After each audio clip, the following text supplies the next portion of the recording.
নমস্কার বন্ধুরা, কেমন আছো? আমি প্রিয়াঙ্কা, আমার চ্যানেল রমা কিচেনে তোমাদের অনেক অনেক স্বাগত। দেখো, আমি আজকে একটা আমিষ কচুর শাক বানাবো।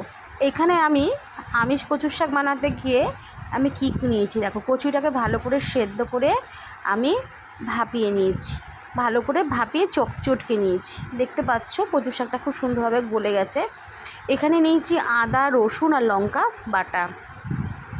এখানে নিয়েছি পেঁয়াজ। হ্যাঁ, আজকে আমি কচুর শাকে পেঁয়াজ দেবো, খেয়ে দেখবে এরকম করে দুর্দান্ত লাগে।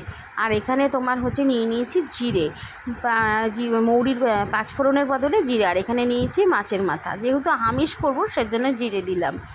তা সবার ফার্স্টে আমি কড়াই বসিয়ে নিচ্ছি। দেখতেই পাচ্ছ কড়াইয়ের মধ্যে কোনো তেল দিইনি।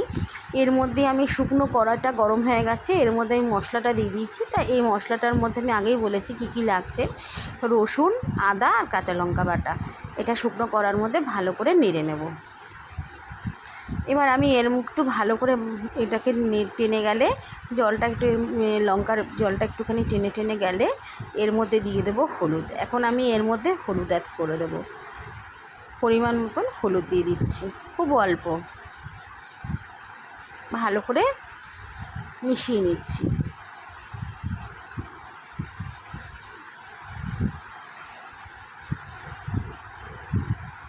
দেখতেই পাচ্ছ খুব ভালো করে মেশানো কিন্তু আমার অনেকটাই হয়ে গেছে। এবার আমি এর মধ্যে দিয়ে দেবো কচুর শাকটা। তাহলে চলো সেদ্ধ কচুর শাকটা এর মধ্যে দিয়ে দিই। সেদ্ধ কচুর শাকটা এর মধ্যে দিয়ে দিলাম। দিয়ে খুব ভালো করে আমি এটাকে মিশিয়ে নেব। যতক্ষণ একদম না হচ্ছে ততক্ষণ এটাকে আমার টেনে একদম কষিয়ে নিতে হবে। এটা যখন অনেকটা জলটা মরে যাবে তখন আমি এটা নামিয়ে নেব।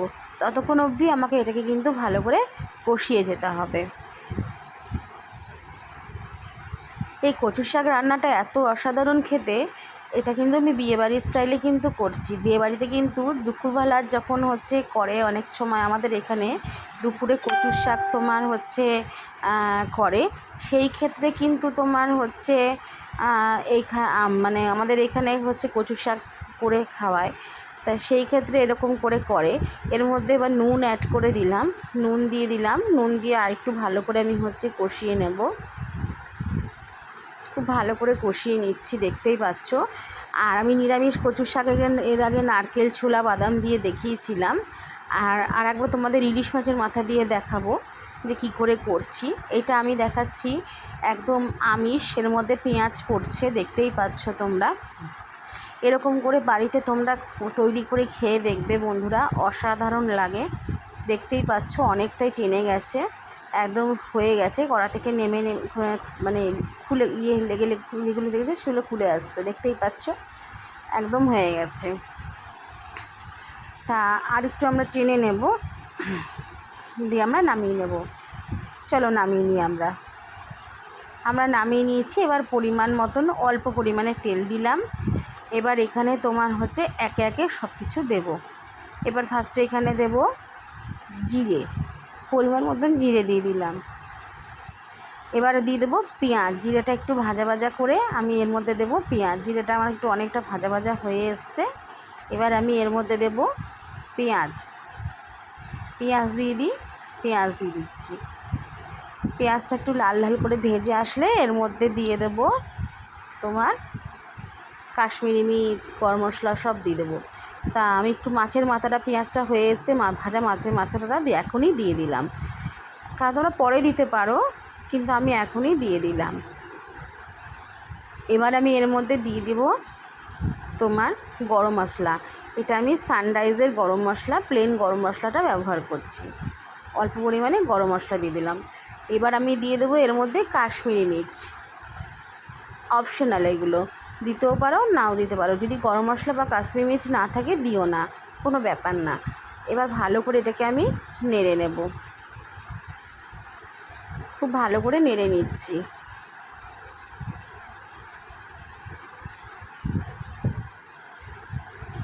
দেখতেই পাচ্ছ আমার কিন্তু ভালো করে কষানো হয়ে গেছে।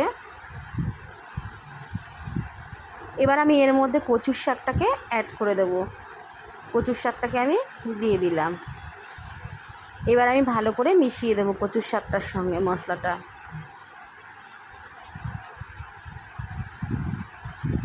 খুব সুন্দর করে কিন্তু মিশিয়ে নিচ্ছি, দেখতেই পাচ্ছ। এটা যখন কড়াইয়ের গা থেকে ছেড়ে ছেড়ে আসবে তখন এটা আমার হয়ে যাবে। ততক্ষণ পর্যন্ত আমার কষে যেতে হবে, যতক্ষণ পর্যন্ত আমার এটা না হচ্ছে। তোমরা দেখতেই পাচ্ছ যে আমার অনেকটাই হয়ে গেছে। কচুর শাক কিন্তু হতে একটু সময় নেয়, কিন্তু আমি যেরকম প্রসেসে করলাম সেরকম প্রসেসে কচুর শাক করলে কিন্তু তাড়াতাড়ি হয়ে যায়। আর কচুটা যদি ভালো হয় তা ভালোই হয়। তা এখানে আমি চিনি অ্যাড করে দিলাম অল্প পরিমাণে, আর কিন্তু নুন দিলাম না, সেজন্য চিনি তোমার অ্যাড করে দিলাম। এবার ভালো করে আমি কষিয়ে নিচ্ছি। দেখতে পাচ্ছ তোমরা আমার কচুর শাকটা প্রায় হয়ে এসছে।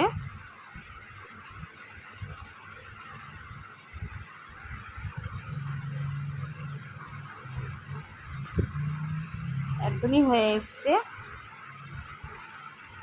এবার এটাকে আমরা নামিয়ে নেব। তার আগে একটু নুন দিয়ে ঢাকা দিয়ে দিচ্ছি। একটু নুন দিয়ে দিলাম, আর একটু লাগলো আমার নুন। এবার আমি একটুখানি 1-2 মিনিটের মতন কচুর শাকটাকে ঢাকা দিয়ে দেবো। ঢাকা দিয়ে এটা টেনে যখন যাবে আর একটু নেড়ে তখন নামিয়ে দেবো। চলো এবার উঠিয়ে দেখি।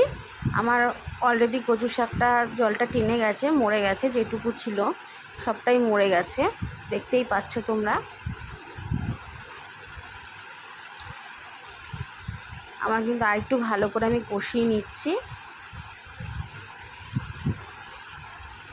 চলো কচুর শাকটা হয়ে গেছে, আমি কচুর শাকটা নামিয়ে নিই। চলো কচুর শাকটা দেখো আমার হয়ে গেছে, রেডি। তা আমার এই